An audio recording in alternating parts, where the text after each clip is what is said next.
পেছনের ভাইরা আসেন, দুই একজন ভাই বের হচ্ছেন কেন? সকলে আসবেন, অল্প সময় কথা বলবো ইনশাল্লাহ। এই 12টা বাজলেই শেষ হয়ে যাবে, এর মধ্যেই আলোচনা কমপ্লিট করার চেষ্টা করবো ইনশাল্লাহ। সকলে বসেন। ইন্নাল হামদালিল্লাহিল্লাযী নাহমাদুহু ওয়া নাস্তাঈনুহু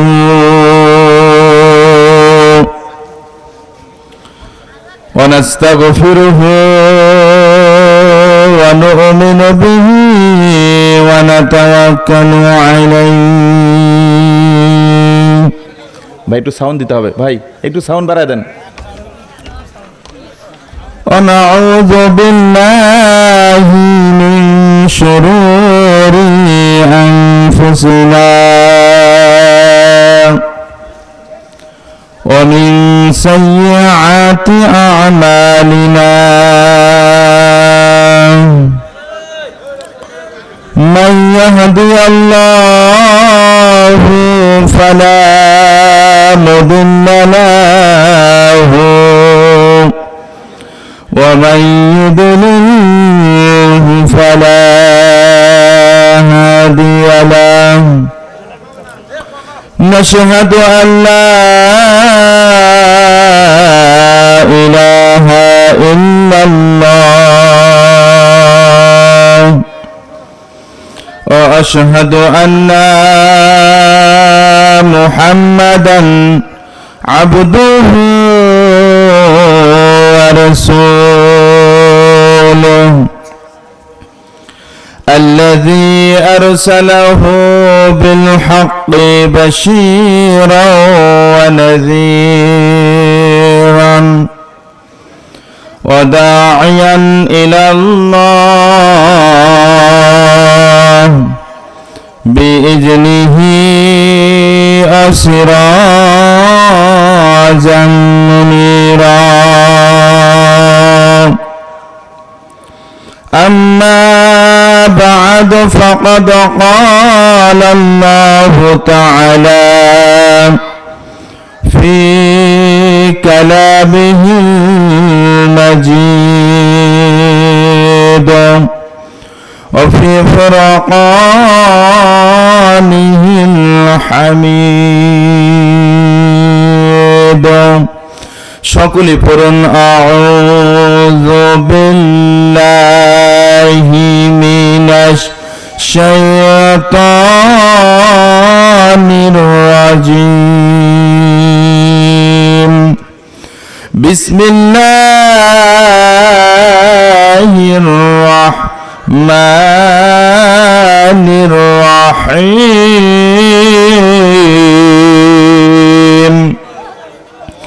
ومن أحسن قولا ممن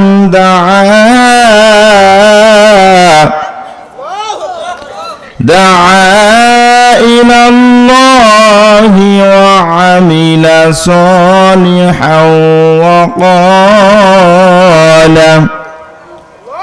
وقال إنني من المسلمين.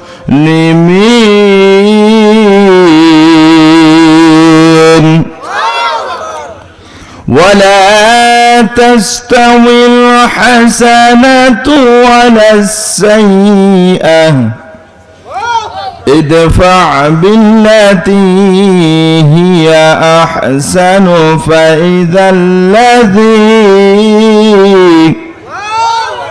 فإذا الذي بينك وبينه عداوة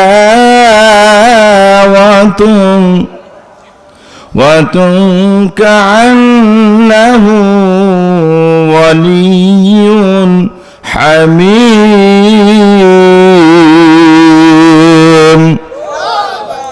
صدق الله العظيم. وقال رسول الله صلى الله عليه وسلم حسنوا القرآن بأصواتكم فإن صوت الحسن والقرآن يزيد الحسن. رواه الترمذي. إن الله وملائكته يصلون على النبي يا أيها الذين آمنوا صلوا عليه وسلموا تسليما اللهم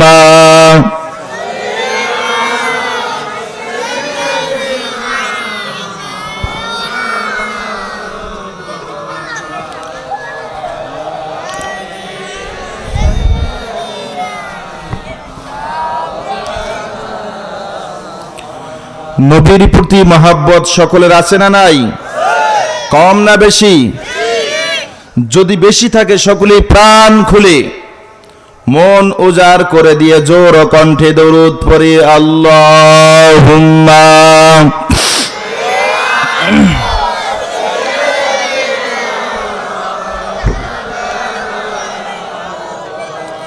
ওয়ালা আলা সাইয়্যিদিনা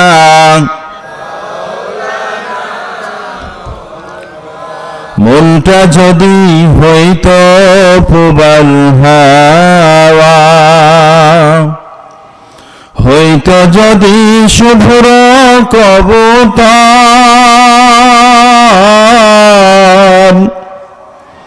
মেঘের ডানায় পাঠিয়ে দিতাম, মেঘের ডানায় পাঠিয়ে দিতাম মদিনারি পথে, যেথায় আমার প্রিয় নবী ঘুমাই নিরন্তর, যেথায় আমার প্রিয় নবী ঘুমাই নিরন্তর। আল্লাহুম্মা সাল্লি আলা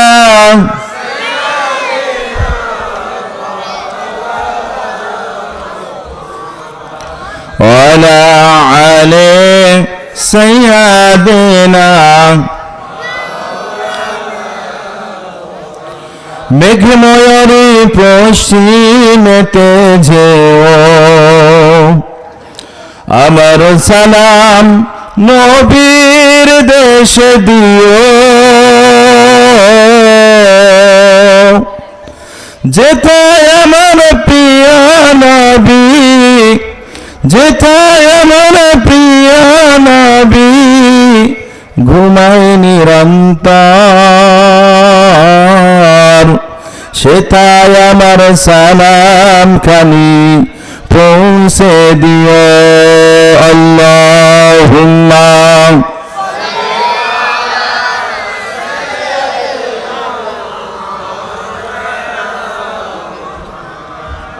ওয়ালা আলা সাইয়্যিদিনা।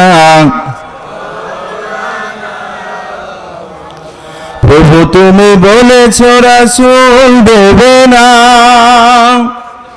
বলনি দেবে না মন, বলনি দেবে না হামজা তারিক, খালিদ বিজয় সমর। প্রভু তুমি বলেছ রাসূল দেবে না। ঐতিহ্যবাহী গুরজিপাড়া আশরাফুল উলুম নুরানী হাফিজিয়া ও কওমিয়া মাদ্রাসার উদ্যোগে 2 দিন ব্যাপী ওয়াজ মাহফিলের দ্বিতীয় অধিবেশন। আজকের এই মাহফিলের সম্মানিত সুযোগ্য সভাপতি জনাব আলহাজ মোহাম্মদ গোলজার হোসেন সরকার, সভাপতি অত্র মাদ্রাসা। সহ সভাপতিত্ব করবেন জনাব আলহাজ মোহাম্মদ আব্দুল সালাম মিয়া, সাধারণ সম্পাদক অত্র মাদ্রাসা, যিনি গত কিছুদিন পূর্বে ইন্তেকাল করেছেন। আল্লাহ পাক রব্বুল আলামিন তাকে জান্নাতুল ফেরদাউস দান করুক, সকলে বলে আল্লাহুম্মা আমিন। প্রধান অতিথি যিনি আলোচনা করে মঞ্চকে ধন্য করেছেন, ইতিপূর্বে আলোচনা করে মঞ্চকে ধন্য করেছেন হযরত মাওলানা মোহাম্মদ মাহবুব আলম হাবিবি মহোদয়, বাংলাদেশ মাজলিসুল মুফাসসিরিনের রংপুর জেলা শাখার যিনি সম্মানিত সেক্রেটারি দায়িত্ব পালন করছেন। অত্র এলাকার ওলামা ইকরাম, মঞ্চে বসে আছেন জাতির বিবেক, জাতির শ্রেষ্ঠ সন্তান উলামা ইকরাম, আমার সামনে বসা ইসলাম প্রিয় আল্লাহ ভক্ত মুসলমান ভাই এবং বন্ধুগণ, পর্দার অন্ত আড়ালে বসে আছেন মা এবং বোনেরা, প্রশাসনের ভাইয়েরা, সাংবাদিক বন্ধুগণ, এখনো রাস্তায় দাঁড়িয়ে আছে কিছু ভাই যারা টেনশন করতেছে যে হুজুর আগে ওয়াজ শুরু করুক, যদি কণ্ঠ ভালো হয় বসবে, না হলে চলে যাব। আছে না নাই? সকলকে সালাম, আসসালামু আলাইকুম ওয়া রাহমাতুল্লাহি ওয়া বারাকাতুহু। কেমন আছেন আপনারা? কেমন আছেন আপনারা? আমাদের ভালো রেখেছেন কে? ভালো রাখেন কে? আল্লাহর প্রতি পূর্ণ বিশ্বাস এবং আস্থা আছে না নাই? চিল্লা বলতে পারছে না নাই? পরিপূর্ণ ভালোবাসা আস্থা নিয়ে বসেছি। কোরআন থেকে হাদিস থেকে আলোচনা শুনবো এবং আল্লাহ পাক যেন এই আলোচনা আমাদের সকলের জন্য নাজাত রসিলা হিসেবে কবুল করে, জোরে বলে আল্লাহুম্মা আমিন। সম্মানিত উপস্থিত, রাত অনেক হয়েছে, এই জন্য ভূমিকা আমি নেব না, সরাসরি কোরআন থেকে কথা বলতে চাই। আপনারা কি শুনতে রাজি আছেন? কোনো ভূমিকা নাই, সরাসরি কোরআন। আমি যে আয়াত তেলাওয়াত করেছি সূরা হামিম সাজদা 33 এবং 34 দুইটা আয়াত তেলাওয়াত করেছি। এই দুইটা আয়াতের শানে নজুল, ব্যাখ্যা এবং শিক্ষা বলে শেষ করবো ইনশাআল্লাহ।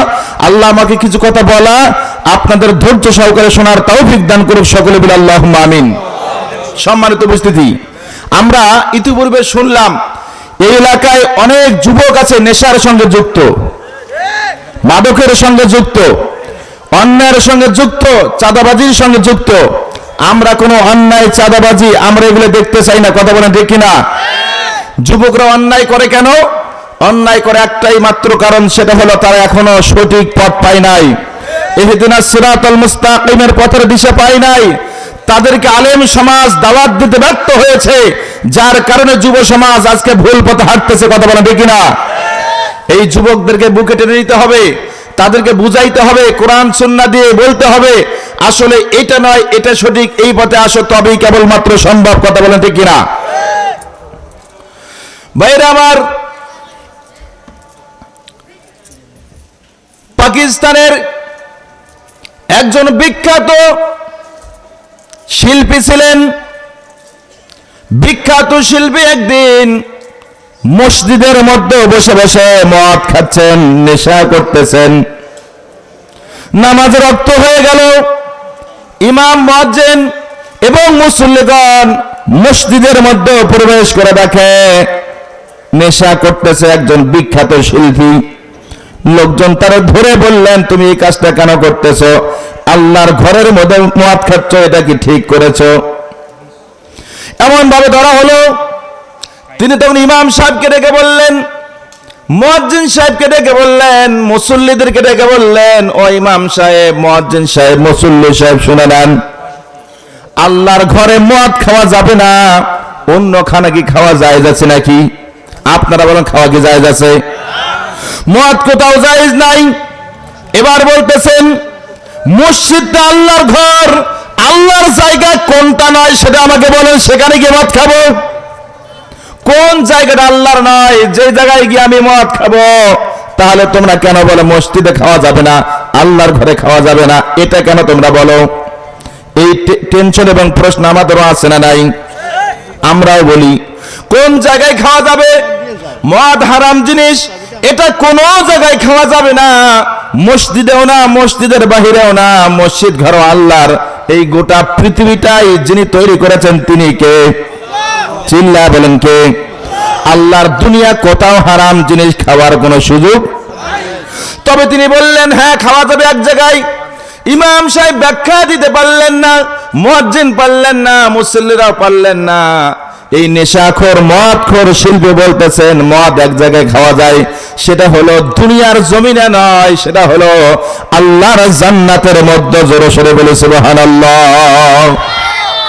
আল্লাহ পাক রব্বুল আলামিন যখন আপনাকে আমাকে জান্নাত এবং জাহান্নাম দেবে, যখন আপনাকে আমাকে ফয়সালা করে বিচার করে জান্নাত এবং জাহান্নাম দেবে, জান্নাতি যারা হবে জান্নাতের মধ্যে শুয়ে থেকে তখন যারা যাহা আশা করবে আল্লাহর কাছে চাইবে, সঙ্গে সঙ্গে হাজির করে দেবেন কে? চিল্লা বলেন কে? ওই জায়গায় পচা মদ কেউ খাবে না, দুর্গন্ধযুক্ত মদ কেউ খাবে না, সোয়ানি কেউ খাবে না, নেশা কেউ করবে না, গাঁজা কেউ খাবে না, ইয়াবা কেউ খাবে না। ওই জায়গায় যে শরাব তারা খাবে সেটা হলো বিভিন্ন ধরনের ফল এবং মূলের সুন্দর সুন্দর ফলের রস তারা শরাব হিসেবে পান করবে। জোরে সোরে বলে সুবহানাল্লাহ। এই জন্য বন্ধুগণ, নেশা শুধু মসজিদ নয়, নেশা শুধু বাহিরে নয়, মন্দিরে নয়, নেশা দুনিয়ার কোথাও খাওয়া জায়েজ নাই। কথা বলেন ঠিক কিনা? এই জন্য বন্ধুগণ, যুবকদেরকে আমরা আহ্বান রাখছি, যুবকদেরকে আমরা অনুরোধ করে বলছি, আসুন কোরআনের দিকে। তোমরা যে নেতার পিছে দৌড়াচ্ছ, তোমরা যে দলের পিছে দৌড়াচ্ছ, তারা তোমাদেরকে কোরআনের সবক দেয় না, নামাজের সবক দেয় না। যারা নেশার বোতল উঠা যায়, ওই সকল নেতার পিছে দৌড়ানো তোমাদের জন্য জায়েজ নাই। কথা বলেন ঠিক কিনা? বন্ধুগণ, মালাকুল মাউত আছে। আল্লাহ পাক রব্বুল আলামিন বললেন, কুল ইন্নাল মাউতাল্লাযী তাফিররু মিনহু ফাইন্নাহু মুলাকিকুম। আল্লাহ পাক রব্বুল আলামিন সূরা জুমার মধ্যে বলতেছেন, পালাচ্ছ কোথায়, যাচ্ছ কোথায়, যেখানে যাও না কেন মালাকুল মাউত তোমাকে ধরবেই, তার সঙ্গে তোমাদের মোলাকাত হবে। অতএব পালিয়ে লাভ নাই, দৌড়ায় লাভ নাই, আসতে হবে আল্লাহর দিকে, আসতে হবে কবরের দিকে। আমাকে আপনাকে সকলকে মৃত্যুর স্বাদ গ্রহণ করতে হবে। অতএব বন্ধুগণ, দুনিয়া নিয়ে টেনশন বাদ দিয়ে দেন, দুনিয়া নিয়ে চিন্তা ভাবনা বাদ দিয়ে দেন, আল্লাহর দিকে ফিরে আসেন। আল্লাহ পাক রব্বুল আলামিন আপনাকে আমাকে হেদায়েত দিয়ে, নাজাত দিয়ে জান্নাত হিসেবে কবুল করবেন। কথা বলেন ঠিক কিনা? বন্ধুগণ, মালাকুল মাউত লম্বা ঘটনা আমি বলছি না, সংক্ষেপে দু একটি কথা বুঝে আমি কোরআনের দিকে চলে যাব। কোরআন থেকে আমি আপনাদের বোঝানোর চেষ্টা করব। এবার বন্ধুগণ, মালাকুল মাউত যখন আসবে, আপনার আমার জানখানা কবজ করে নিয়ে যাবে, সকলের মৃত্যু নিশ্চিত। কথা বলেন ঠিক কিনা? একদিন মাটির ভিতরে হবে ঘর রে মন আমার, কেন বান্ধো দালান ঘর। কথা বলেন ঠিক কিনা? দেহ তোমার চর্মচর গলে পচে যাবে, শিরা উপশিরা গুলো ছিন্ন ভিন্ন হবে, মন্দ বিরহ দ্বন্দ্ব সবই হবে খন্ড খন্ড, পড়ে রবে মাটির ভিতর রে মন আমার, কেন বান্ধো দালান ঘর। কথা বলেন ঠিক কিনা? মালাকুল মাউত যখন আপনার আমার জানখানা কবজ করে নিয়ে যাবে, কবরের মধ্যে রেখে দেবে। বন্ধুগণ, যদি আপনি নেশামুক্ত হতে পারেন, আল্লাহওয়ালা হতে পারেন, কোরআন সুন্নাহর পক্ষের শক্তি হতে পারেন, আপনাকে কবরের মধ্যে রাখা হবে, সকলকেই রাখা হবে। রাখার পর বন্ধুগণ, মুনকার এবং নাকির দুইজন ফেরেশতা আসবে আপনার আমার সওয়াল করার জন্য। যদি আপনার আমল ভালো হয়ে যায়, কোরআনের পক্ষের শক্তি হয়ে থাকেন, ইসলামের পক্ষের শক্তি হয়ে থাকেন, আল্লাহর পক্ষের লোক হয়ে থাকেন, আপনাকে যখন কবরের মধ্যে রাখা হবে, রাখার পর বন্ধুগণ আত্মীয় স্বজন চলে আসবে, কবর ছেড়ে দিয়ে চলে আসবে।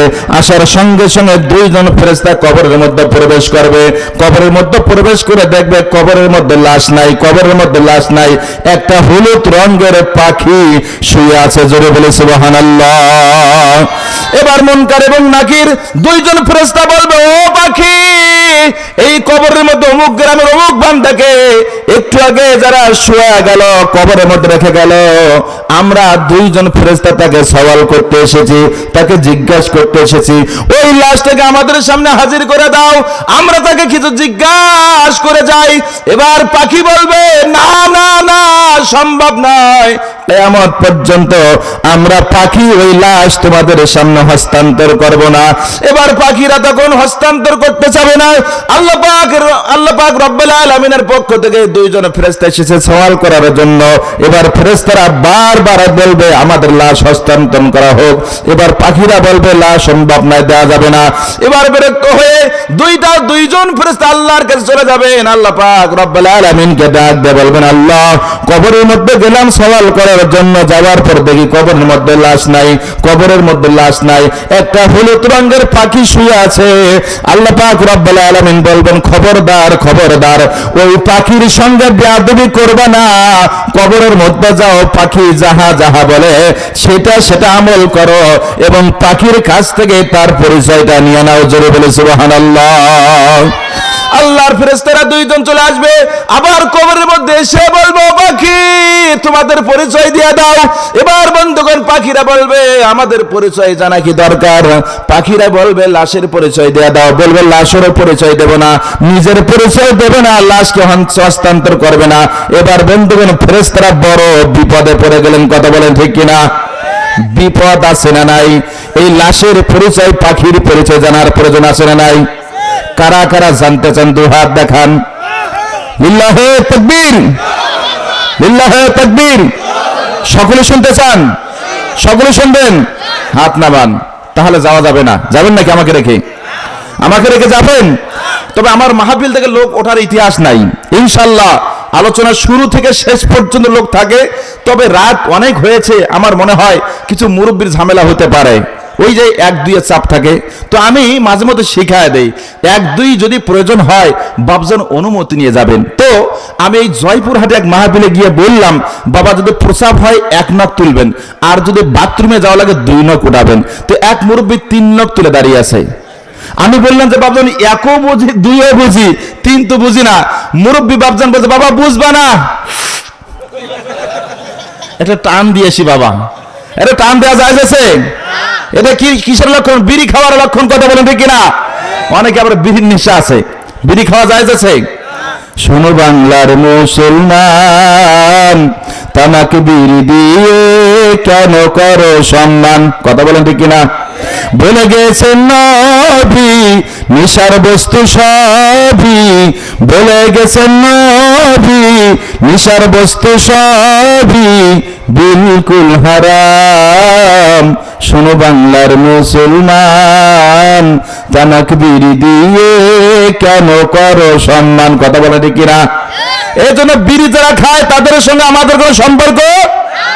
যারা বিড়ি খায় তাদের হাতটা বিড়ি বিড়ি গন্ধায়। কথা বলেন ঠিক কিনা?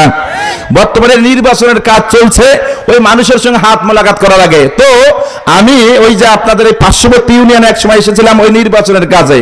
আসার পরে মোলাকাত করতে করতে আমার হাতের অবস্থা খারাপ। কিছুক্ষণ পর দেখি ভাইজান এক মুরব্বীর সঙ্গে মুসাফা করছে, এই মুরব্বী হাতটা বারবার নাকে দেয়। তো আমি চিন্তা করলাম হাত তো আমার ভালো, এই মুরব্বী নাকে দেয় কেন, কি হলো? একটু নিজের হাত নিজের নাকের কাছে নিয়ে দেখবে অবস্থা খারাপ। মানে কত বিড়িখোরের সঙ্গে হাত মিলাইছি, আমার হাতটাও বিড়ি বিড়ি গন্ধায়। কথা বলে ঠিক কিনা? এই জন্য বন্ধুগণ যারা বিড়ি খায় এদের হাত গন্ধ করে, পকেট গন্ধ করে, জামা গন্ধ করে, কেমনে যে বউ কাছে থাকে আমার টেনশন হয়। কি বলেন? যাই হোক, মজা নিচ্ছি না, আপনাদের মজা দিচ্ছিও না। আমি কোরআন থেকে কথা বলবো, একটু পরিবেশ করে নিলাম। রাগ করতেছেন ভাই? চলবে, আলোচনা চলবে, যাবেন নাকি? এই জন্য পাখির পরিচয় আপনারা শুনতে চান? ইনশাল্লাহ আমিও বলবো সামান্য কিছু সময়, খালি একটু 12টা বাজুক। মাত্র এই যে মাত্র 45 মিনিট থাকা যাবে না? এরপরে বন্ধুগণ আরো একটা ঝামেলা আমি লক্ষ্য করছি। এলাকার মা বোনরা স্বামীর সঙ্গে ভালো সম্পর্ক নাই, খালি ঝগড়া লাগে। আমাদের কাছে বিচার আসে স্বামীর সঙ্গে সম্পর্ক ভালো নাই। আমার মায়েরা আপনাদের জন্য আমি কথাটা বলবো, শোনেন। অনেকগুলো মা বোন এসেছেন, মা আপনাদের জানা বড়ই জরুরি। এক এলাকার এক মহিলা, এক মা, তার স্বামীর সঙ্গে সম্পর্ক ভালো নয়, কিন্তু নিয়ত করেছে স্বামীকে আমি বশ মানাবো।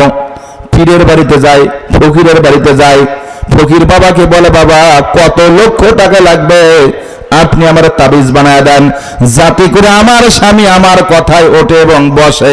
এরকম মহিলা মনে হয় এলাকাত নাই। পীরের বাড়িতে যায়, ফকিরের বাড়িতে যায়, আছে না নাই? আমি মাদেরকে বলবো মা খবরদার যাবেন না। তো এক মহিলা অনেক লক্ষ লক্ষ টাকা খরচ করেছে স্বামীকে বশ করার জন্য, স্বামীকে আয়ত্ত রাখার জন্য, কিন্তু কাজ হয় না। বহু খোঁজাখুঁজির পর লক্ষ লক্ষ টাকা খরচ করার পর একদিন এক ভালো পীরের সন্ধান পেয়েছে। এবার হুজুরের বাড়ির মধ্যে গিয়ে হুজুরকে বলে হুজুর আপনার সামনে দুঃখের কথা কি বলবো, আমি আমার স্বামীকে আয়ত্ত রাখতে চাই, আমার কথায় উঠাতে চাই, বসাতে চাই, কিন্তু আমার স্বামী তো কথা শোনে না। এবার পীর সাহেব হুজুর বলতেছেন কি কি করেছে এর জন্য? বলতেছে বাবা লক্ষ লক্ষ টাকা খরচ করেছি, এরপরে স্বামীকে বশ বসে আনতে পারি নাই, অমুক পীরের বাড়িতে গেলাম, অমুক ফকিরের বাড়িতে গেলাম, কাজ হয় না, এখন কি চাও? এবার বন্ধুগণ মহিলা বলে, আব্বাজান, ও বাপজান, আমি চাই আমার স্বামী যেন আমার কথায় ওঠে এবং বসে, আমি এটা করতে চাই। এবার পীর সাহেব হুজুর বললেন, আমি এমন তাবিজ তোমারে করায় দেব, তোমার স্বামী তোমার ছাড়া কিছুই বুঝবে না। এবার এই মহিলা বলতেছে, আপনারা খুঁজতে বাংলাদেশের প্রত্যেকটি ঘরে ঘরে স্বামী স্ত্রীর যুদ্ধ লেগে গিয়েছে হুজুর, এই জন্য এমন তাবিজ আপনি আমারে করে দেবেন, আমার স্বামী যেন আমার ছাড়া কিছুই বোঝে না। এমনি করে বন্ধুগণ পীর সাহেব হুজুর বলেন, আমি তাবিজ তোমাকে মানায় দেবো, তবে শর্ত আছে। এবার মহিলা বলে, কি শর্ত? কত লক্ষ টাকা চান আমি দিয়ে দেবো, এরপরে তাবিজ বানায় দেন। এরপরে বন্ধুগণ মুসলমান ভাইরা, যুবক ভাইরা, আমার আম্মা জানেরা, কথাগুলো মগজ দিয়ে বুঝে নেবেন। এবার পীর সাহেব বললেন, টাকাও লাগবে না, পয়সাও লাগবে না, একটা জিনিস আনতে হবে। এবার মহিলা বলতে, কোনো সমস্যা নেই, খালি বলেন, আপনার সামনে জিনিস হাজির হয়ে যাবে। এবার পীর সাহেব হুজুর বললেন, তোমারে একটা কাজ করতে হবে। সে কাজ হলো, বর্তমানে তোমাকে একটা জিনিস আনতে হবে, সেটা হলো একটা মাত্রা জীবিত সিংহের মোষ উপরে আনতে হবে। কাজটা সহজ না কঠিন? এটা কি সম্ভব? এবার পীর সাহেব বললেন, একটা মাত্রা জীবিত সিংহের মোষ উপরে আনবা, এই মোষ দিয়ে তোমার তাবিজ বানায় দেব, তোমার স্বামী তোমার ছাড়া কিছুই বুঝবে না। এবার মহিলা বলতে, হুজুরের কথা কইলেন, এটা কি সম্ভব? এবার পীর সাহেব বলছে, হ্যাঁ এটাই সম্ভব, এটা না নিয়ে আসলে তোমার তাবিজ হবে না। এবার মহিলা তখন মাথায় থাপড়ায় আর চলে যায়, কাজ হলো না। বাড়ির মধ্যে গেলেন, সংসারে অশান্তি বনে না। এবার চিন্তা ভাবনা করে বলতেছেন, পীর সাহেব যেহেতু বললো, একটু চেষ্টা করে দিকে হয় কিনা। এবার বন্ধু এই মহিলা খোঁজ খবর নিলেন, বনে জঙ্গলে চলে গেলেন। যাওয়ার পর লক্ষ্য করতেছেন কোন রাস্তা দিয়ে সিংহ চলাচল করে, একটু চেষ্টা করে দেখি। এবার জঙ্গলের মধ্যে দেখলেন, হ্যাঁ একটা রাস্তা দিয়ে সিংহ প্রতিদিন সকালবেলা চলাফেরা করে, প্রতিদিন সকালবেলা যায়। এবার বাড়িতে এসে বন্ধুগণ ছাগল ক্রয় করলেন, ছাগল জবাই করে নিয়ে সিংহ যে রাস্তা দিয়ে যায় ওই রাস্তার মাঝখানে রেখে দিলেন। ক্ষুধার্ত সিংহ খাবারের খোঁজে বের হয়েছে, সামনে ছাগল পেয়েছে, ছাগল পেয়ে মাথা নষ্ট, আর টেনশন নাই। এই মহিলা প্রতিদিন সকালবেলা একটা করে ছাগল জবাই করে রাস্তার মধ্যে রেখে আসে। সিংহ রাস্তা দিয়ে আসে, ছাগল নিয়ে চলে যায়, খেয়ে নিয়ে চলে যায়, কোনো টেনশন নাই, আরামদায়ক ভাবে চলতেছে। বন্ধুগণ এমনি ভাবে এই মহিলা প্রতিদিন একটা করে সিংহ জবাই করে রাস্তায় রেখে দেয়, সিংহ এসে খেয়ে যায়। খাইতে খাইতে দিতে দিতে এক পর্যায়ে দেখা গেল পেট শান্তি, দুনিয়া শান্তি। পেট ভর্তি থাকলে সিংহ কারো দিকে তাকায় না, কাউকে আক্রমণ করে না। বন্ধুগণ এক পর্যায়ে এই মহিলা সিংহর সামনে ছাগল দেয়, পাশে দাঁড়িয়ে থাকে, কিছুই বলে না। এরপরে কাছাকাছি দেয়, কিছুই বলে না। আরো কাছে দেয়, কিছুই বলে না। এক সময় বন্ধুগণ সম্পর্ক হয়ে গেল। সম্পর্ক হওয়ার কারণে ছাগল জবাই করে সিংহের সামনে দিয়ে এই মহিলা বসে থাকে, সিংহ শুয়ে শুয়ে খায়, কিন্তু মহিলাকে কিছুই বলে না। এক পর্যায়ে ধীরে ধীরে এই মহিলা কাছাকাছি গিয়ে সিংহের মাথা একটু বলে দেয়, হাত গুলো বোলায়, কিছুই বলে না। সিংহ আরাম করে গোস্ত খায়, ছাগল খায়। এবার মহিলা সিংহের মাথায় হাত দিয়ে ধরতে ধরতে একটা মোষ আঙ্গুল দিয়ে পেঁচ দিয়ে টান দিয়ে কাজ সারা। এবার মহিলা দৌড় দিয়েছে পীরের বাড়িতে, হুজুর আমি সিংহের মোষ উপরে নিয়ে এসেছি, আমার তাবিজ বানা দেন যাতে করে আমার স্বামী আমার কথায় ওঠে এবং বসে। এবার বন্ধুগণ এই পীর সাহেব মহিলার দিকে তাকায় আর আসমানে তাকায়, কেমনে সম্ভব? আমি তো দিয়েছিলাম কাজ যাতে করে না পারে, এই জন্য কাজ দিলাম, সেটাও সম্ভব করলো, কেমনে সম্ভব? এবার মহিলা বলতেছে, আমার তাবিজ বানায় দিতেই হবে। এই তাবিজ নিয়ে বাংলাদেশে একটা গানও ছিল, কথা বলেন ঠিক কিনা? ওমর বানিয়া বন্ধু রে এখন তাবিজ বানায়া দে, কি বলেন? ছিল কি ছিল না? এই তাবিজ দিয়ে স্বামীকে বশ বানাইতেছে, অনেক ইতিহাস।